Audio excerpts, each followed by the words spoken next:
ازيكم عاملين ايه اخواتي وحبايبي؟ يا رب تكونوا بخير. النهارده يا جماعه يوم الجمعه، طبعا بنكثر من الصلاه على النبي ونقول اللهم صل وسلم وبارك على سيدنا محمد وعلى اله وصحبه وسلم تسليما كثيرا.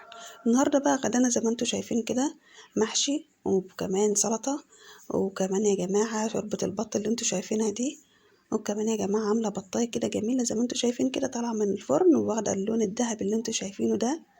ودي طبعا زينتها كده بالفلفل والطماطم، اي حاجه ممكن تفرشها في الطبق، تحط في كزبره اي حاجه زي ما انتوا شايفين كده. ودي كده زينتها بالكزبره الخضراء، وكمان حشيتها بالمحشي.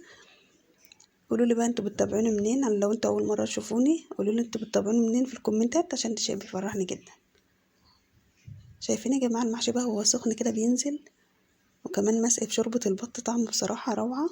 اتفضلوا معانا بقى بألف هنا وشفا على قلوبكم. لو عجبكم الفيديو اعملوا لايك واستنونا ان شاء الله فيديوهات كتيره جدا. باي باي.